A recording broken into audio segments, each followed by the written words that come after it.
ઈષ્ટદેવ પરાત્પર બ્રહ્મ ભગવાન શ્રી હરિ તેમજ આપ સર્વ હરિના લાડીલા વહાલા મિત્રો, ભાઈઓ, બહેનો, માતાઓ અને આપ સર્વ મોક્ષભાગી જીવાત્માઓ, આપ સર્વને મારા ભાવ અને હૃદયથી પ્રણામ. તેમજ હીરાભાઈ ઠક્કરે ખૂબ અદ્ભુત એક ગ્રંથ લખ્યો, કર્મનો સિદ્ધાંત. એમના કર્મના સિદ્ધાંત ઉપર આજે આપણે ચર્ચા વિચારણા કરવાના છીએ. આ કર્મનો સિદ્ધાંત એક વખત કોઈ પણ સાંભળે એટલે તરત ને તરત જીવનમાં ખૂબ પરિવર્તન આવશે. આપણા જીવનમાં આપણને ખૂબ સારી સારી ઉપયોગી, જે આપણી મોક્ષની, આપણા જીવનની લગતી તમામ માહિતીઓ પણ મળી રહેશે. એ બદલ હીરાભાઈ ઠક્કર એમને પણ કોટી કોટી પ્રણામ સાથે હવે આપણે કર્મના સિદ્ધાંત એમની વાતો કરીએ. પહેલાં આવશે ગહન કર્મની ગતિ. ભગવાન શ્રી કૃષ્ણે સ્વમુખે ગીતામાં કહ્યું છે કે કર્મની ગતિ ગહન છે. શ્રી કૃષ્ણના મિત્ર સુદામાજીના કર્મની ગતિ પણ ગહનતાને ગાતા કહે છે. ગહન દીઠે છે કર્મની ગતિ, એક ગુરુના વિદ્યાર્થી, તે થઈ બેઠો પૃથ્વીપતિ, મારા ઘરમાં ખાવાના રજ નથી, રમાડતો ગોકુળ માકડા, ગુરુને ઘેર લાવતો લાકડા, તે આજ બેઠો સિંહાસન સડી, મારે તુંબડીને લાકડી. કર્મની ગતિ અટપટી છે, કારણ કે જીવન અટપટું છે. એક માણસ દુઃખી કેમ અને બીજો સુખી કેમ? વધારે આશ્રય તો એ દેખાય છે કે હરામખોરો, લુચ્છાઓ, કાળા બજારિયાઓ, લાચ લેનારાઓ સુખી દેખાય. એમની પાસે બંગલા, મોટરો, રેડિયો, લાખો રૂપિયાઓ, જ્યારે ન્યાય, નીતિ, ધર્મશાસ્ત્રથી જીવન જીવનારા લોકો દુઃખી કેમ? એનું કારણ શું? આવું જ્યારે જગતમાં પ્રત્યક્ષ દેખાય ત્યારે ઈશ્વરમાંથી આપણી શ્રદ્ધા ડગી જાય છે. આ સૃષ્ટિના સંચાલનમાં કોઈ કાયદો, કાનૂન હશે કે નહીં, એ બધું અંધેર ચાલે છે. આવો પ્રશ્ન પણ થાય. આવું જોઈએ તો આપણને કેટલીક વખત એમ લાગે કે ખુદા કે ઘર અંધેર હે, પરંતુ ખરી હકીકત તો એ છે ખુદા કે ઘેર દેર ભી નહીં ઓર અંધેર ભી નહીં. આ વાતને યથાર્થ રીતે સમજવા માટે કર્મના કાયદાનો અભ્યાસ આપણે જરૂર સાંભળવો જોઈએ. હવે બીજું, કર્મનો અટલ સિદ્ધાંત. એમની વાત આપણે કરીએ. દુનિયામાં દરેક ડિપાર્ટમેન્ટને ચલાવવાના અને નિયંત્રણ રાખવાના કાયદા ઘડેલા હોય છે. પોલીસ ખાતા માટે પોલીસ મેન્યુઅલ હોય છે. PWD ખાતા માટે તેને મેન્યુઅલ હોય છે. ન્યાય માટે ઇન્ડિયન પિનલ કોડ હોય છે. રેવન્યુ ખાતા માટે લેન્ડ રેવન્યુ કોડ અને રૂલ્સ હોય છે. રેલવે ખાતાના પણ કડક કાયદા ઘડેલા છે. તેવી જ રીતે આખી સૃષ્ટિના અનેક બ્રહ્માંડોના સંચાલન માટે પણ નીતિ નિયમો સહેજ. જેમ કે સૂર્ય નિયમિત ઉગે, આથમે, પૃથ્વી, તારા, નક્ષત્રો નિયમિત ગતિ કરે, વરસાદ ચોમાસામાં નિયમિત વરસે, જગતની ઉત્પત્તિ, સ્થિતિ, લય વ્યવસ્થિત રીતે થાય વગેરે વિશ્વના સંચાલન માટે પણ તે સુવ્યવસ્થિત ચાલે છે. તેને માટે તો પણ કાયદો છે, અને તે કર્મનો કાયદો છે. ગૌસ્વામી તુલસીદાસજી રામાયણમાં લખે છે, કર્મ પ્રધાન વિશ્વ કરી રાખા, જો જસ કરઈ સો તસ ફલ શાખા. આખું વિશ્વ કર્મના કાયદાના આધારે બરાબર વ્યવસ્થિત રીતે ચાલે છે, અને તેમાં જરા પણ સહેજ પણ ગરબડ થતી નથી. આ કર્મના કાયદાની એક ખાસ ખૂબી છે. દુનિયામાં તમામ કાયદાઓ કોઈના કોઈ અપવાદ હોય છે, પરંતુ કર્મના કાયદામાં કોઈ પણ ઠેકાણે જરા પણ અપવાદ કે બાંધછોડ નથી. ખુદ ભગવાન રામના બાપ થતા હોય તો પણ રાજા દશરથને કર્મના નિયમ પ્રમાણે પુત્રના વિરહથી મૃત્યુ થાય જ. નિર્ગુણ બ્રહ્મ, શુદ્ધ બ્રહ્મ જ્યારે સગુણ સાકાર બનીને દેહ ધારણ કરીને પૃથ્વી ઉપર પધારે ત્યારે તેમને પણ આ કર્મના કાયદાનું સુસ્ત રીતે પાલન કરવું પડે છે. કર્મના કાયદામાં ક્યાંય પણ દેર પણ નથી અને અંધેર પણ નથી. જરા પણ બાંધછોડ કે લાગવકશાહી નથી, કોઈ અપવાદ પણ નથી. એ કાયદાની ખાસ ખૂબી છે. હવે આ કર્મના કાયદાને સાંભળીએ. કર્મ એટલે શું? સરળ સાદી ભાષામાં ટૂંકમાં કર્મની વ્યાખ્યા કરીએ તો કર્મ એટલે ક્રિયા. આપણે જે કોઈ કામ ક્રિયા કરીએ તે કર્મ કહેવાય. ખાવું, પીવું, નાહવું, ધોવું, ઊભા રહેવું, નોકરી કરવી, ધંધો કરવો, વિચારવું, ના વિચારવું, વેપાર કરવો, ઊંઘવું, જાગવું, સાંભળવું, સૂંઘવું, ના સૂંઘવું, સ્પર્શ, અસ્પર્શ, બોલવું, શ્વાસ, અશ્વાસ, લેવા મૂકવા જવું, જન્મવું, મરવું ઇત્યાદિ તમામ શારીરિક અને માનસિક ક્રિયાને કર્મ કહેવાય છે. આ કર્મના મુખ્યત્વે 3 ભાગ છે. પહેલો ભાગ ક્રિયામાણ કર્મ, બીજો ભાગ સંચિત કર્મ અને ત્રીજો પ્રારબ્ધ કર્મ. હવે આપણે એમને વિગતવાર થોડુંક સાંભળીએ. પ્રથમ ક્રિયામાણ કર્મ. માણસ સવારે જાગે ઉઠે ત્યારથી રાત્રે સૂઈ જાય ત્યાં સુધી જે કર્મ કરે તે ક્રિયામાણ કર્મ કહેવાય. સવારથી સાંજ સુધી, સોમવારથી રવિવાર સુધી, 1લી તારીખથી છેલ્લી તારીખ સુધી, કારતક સુદ એકમથી આસો સુદ અમાસ સુધી, જન્મે ત્યારથી મરે ત્યાં સુધી માણસ જે કર્મ કરે તે તમામ ક્રિયામાણ કર્મ કહેવાય. આવા જે ક્રિયામાણ કર્મ કરે તે અવશ્ય ફળ આપે, પછી જ તે શાંત થાય છે. ફળ આપ્યા સિવાય શાંત થાય જ નહીં. ક્રિયામાણ કર્મને ફળ આપે છૂટકો છે, ફળ ભોગવે જ છૂટકો છે. દાખલા તરીકે તમને તરસ લાગી, તમે પાણી પીધું, પાણી પીવાનું કર્મ કર્યું, તરસ મટી ગઈ, કર્મફળ આપીને શાંત થઈ ગયું. તમે ખાધું, ખાવાનું કર્મ કર્યું, ભૂખ મટી ગઈ, કર્મફળ આપીને શાંત થઈ ગયું. તમે નાહ્યા, નાહવાનું કર્મ કર્યું, શરીર શુદ્ધ થઈ ગયું, કર્મનું ફળ મળી ગયું. કર્મફળ આપીને શાંત થાય છે. તમે કોઈને ગાળ દીધી, એણે તમને લાફો માર્યો, કર્મનું ફળ મળી ગયું, કર્મફળ આપીને શાંત થઈ ગયું. આવી રીતે તમામ ક્રિયામાણ કર્મને ફળ બાજે છે અને ફળ ભોગવવાની સાથે એ શાંત થાય છે. હવે બીજું સંચિત કર્મ. પરંતુ કેટલાક ક્રિયામાણ કર્મ એવા હોય છે કે તે કર્મ કરવાની સાથે તાત્કાલિક ફળ આપતા નથી. એનું ફળ મળતા વાર લાગે અને કર્મના ફળને પાકતા પણ વાર લાગે. ત્યાં સુધી તે કાચા રહેશે અને કર્મ ફળ આપે નહીં ત્યાં સુધી શિલકમાં જમા રહેશે. સંચિત થાય છે તેને સંચિત કર્મ કહેવાય છે. દાખલા તરીકે આજે પરીક્ષાનું પેપર લખ્યું, મહિના પછી એનું પરિણામ બહાર પડે. તમે સવારે રેસ લીધો, 4 કલાક પછી બપોરે તમને રેસ લાગે. તમે આજે કોઈને ગાળ દીધી, 10 દિવસ પછી લાગ જોઈને એને લાફો માર્યો. તમે તમારી જુવાનીમાં તમારા મા બાપને દુઃખી કર્યા. તમને તમારો દીકરો તમારી વૃદ્ધાવસ્થામાં દુઃખી કરે. તમે આ જન્મમાં સંગીત વિદ્યાની ઉપાસના માટે મહેનત કરી, આવતા જન્મમાં નાનપણથી જ તમે સારું સંગીત ગાઈ શકો. એમ કેટલાક ક્રિયામાણ કર્મો તાત્કાલિક ફળ નથી આપતા, પરંતુ કાળે કરીને પાકે ત્યારે ફળ આપે છે. ત્યાં સુધી તે સંચિત કર્મમાં જમા પડ્યા રહે છે. બાજરી 90 દિવસે પાકે, ઘઉં 120 દિવસે પાકે, આંબો 5 વર્ષે ફળે, રાયણ 10 વર્ષે ફળ આપે. તે જાતના ક્રિયામાણ કર્મમાં બીજ તે પ્રકારે તેને ફળતા ઓછી વધતી વાર લાગે.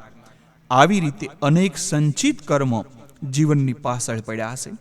દાખલા તરીકે આજે આખા દિવસમાં ધારો કે તમે 1000 ક્રિયામાણ કર્મ કર્યા, તેમાંથી 900 ક્રિયામાણ કર્મો એવા છે જે તાત્કાલિક ફળ આપીને તરત શાંત થઈ ગયા, પરંતુ 100 કર્મ એવા છે જેને ફળતા વાર લાગી, તે સંચિત કર્મમાં જમા થયા.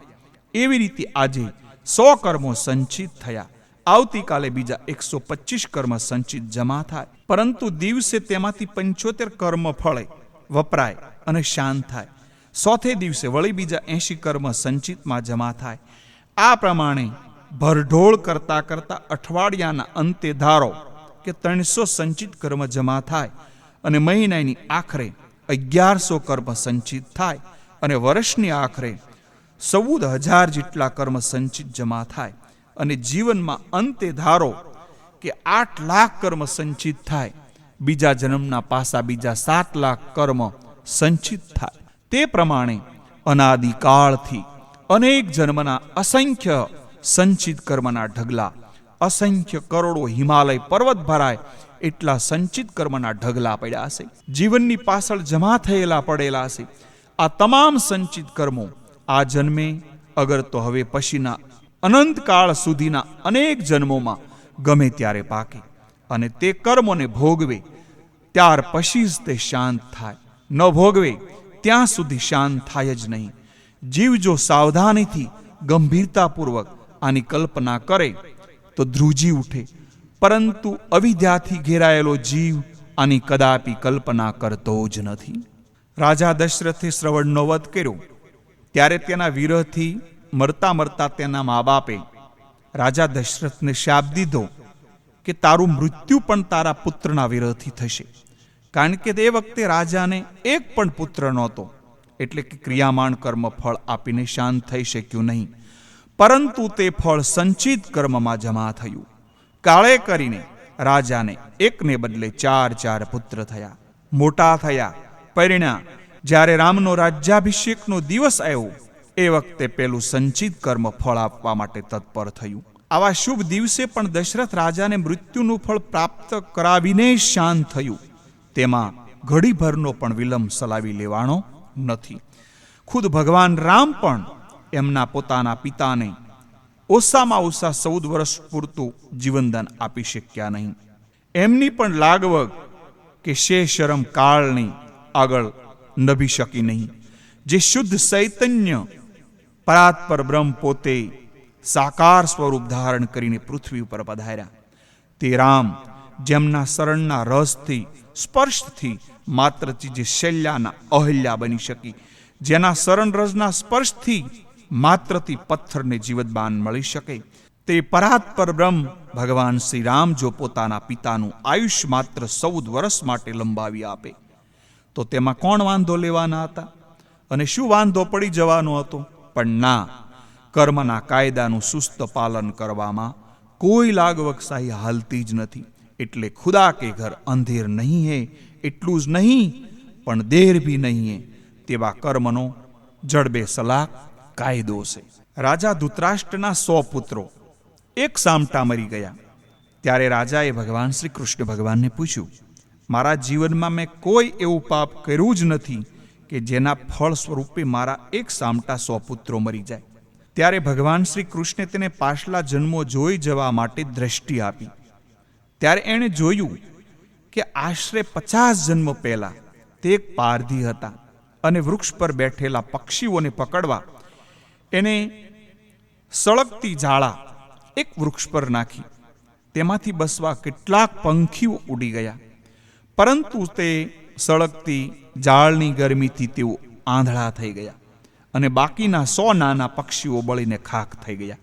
આ ક્રિયામાણ કર્મ 50 જન્મ સુધી સંચિત કર્મમાં પાક્યા વગર પડી રહ્યું. અને જ્યારે રાજાના બીજા સઘળા પુણ્યના પરિણામે તેને આ જન્મમાં 100 પુત્ર પ્રાપ્ત થયા ત્યારે તે સંચિત કર્મ ફળ આપવા તત્પર થયું. તેથી તેને આ જીવનમાં અંધાપો આવ્યો અને તેના 100 પુત્રો પણ મર્યા. 50 જન્મ પછી પણ તેને ક્રિયામાણ કર્મ તેની પાછળ પીછો છોડ્યો નહીં.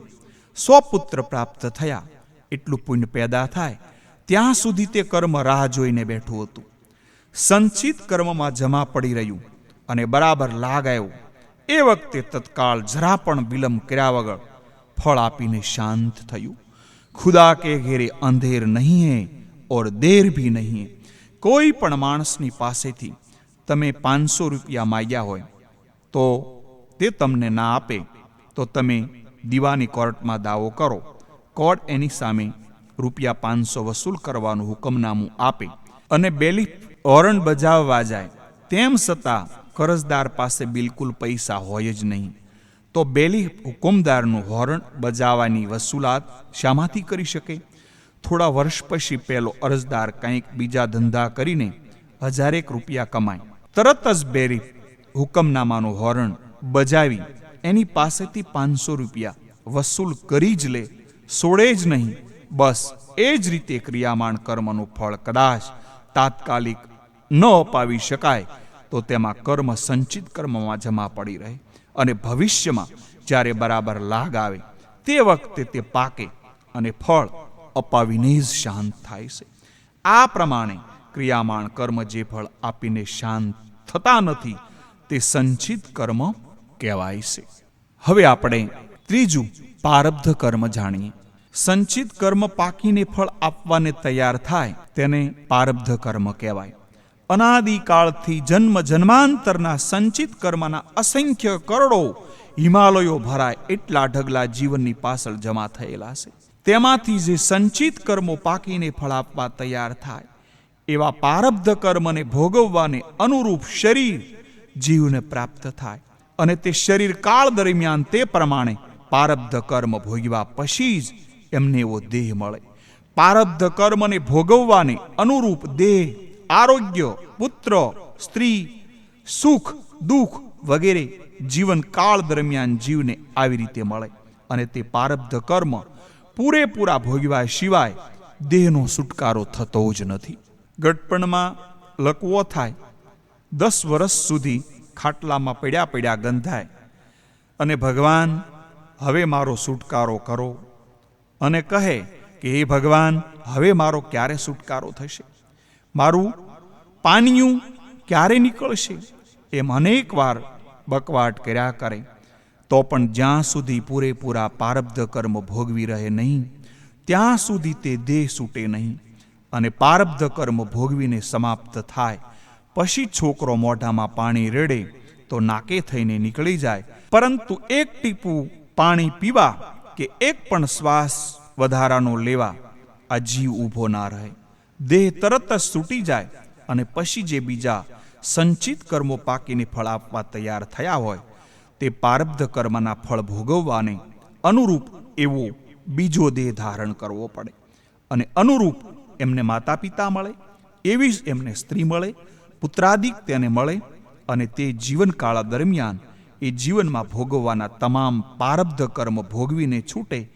એમ જીવ વારંવાર જન્મ મરણના ચક્કરમાં ભટક્યા કરે છે અને દુઃખ ભોગવે છે. એટલા માટે ઈશ્વરનું સ્મરણ કરી લેવું. આમ અનાદિકાળથી અનેક જન્મ મરણના જમા થયેલા સંચિત કર્મો પાકીને ફળ આપવા પારબ્ધ રૂપ તૈયાર થતા જાય છે. તેમ તે અનંતકાળ સુધી જુદા જુદા દેહ ધારણ કરતા રહે છે અને જ્યાં સુધી દેહ ધારણ કરવા પડે ત્યાં સુધી તેનો મોક્ષ થયેલો ન ગણાય. એ હિસાબે શંકરાચાર્ય મહારાજ પણ એમ કહે છે, પુનરપી જનનમ પુનરપી મરણમ પુનરપી જનની જઠરે શયનમ ઇહ સંસારે ખલુ દુષ્ટારે કૃપયા પારે પાહી મુરારે. અનેક યોનિઓમાં જીવ ભટક્યા કરે છે, ભટક્યા જ કરે છે, નવા ક્રિયામાન કર્મો કર્યા જ કરે, તેમાંથી અનેક સંચિત કર્મો જમા થયા જ કરે. તે કાળે કરીને પાકીને ફળ આપવા તૈયાર થઈને પારબ્ધ રૂપ જીવનની સામે આવીને ઊભા રહે અને અનંતકાળ સુધી જીવનો મોક્ષ થવા દેતા જ નથી. એટલે સંસાર સાગર દુષ્તર ગણ્યો છે. એટલા માટે વાલા મિત્રો, આ જે મેં આજે 3 કર્મો, ક્રિયામાન કર્મ, સંચિત કર્મ અને પારબ્ધ કર્મ એમની ઉપર વાત કરી. આજનો સમય અહીંયા પૂરો થાય છે. હવે આવતીકાલે કરેલા કર્મો ભોગવવા જ પડે એમના ઉપર ચર્ચા વિચારણા કરશું. આજે આપ સર્વને મારા ભાવ અને હૃદયથી પ્રણામ. અસ્તુ. જય શ્રી કૃષ્ણ.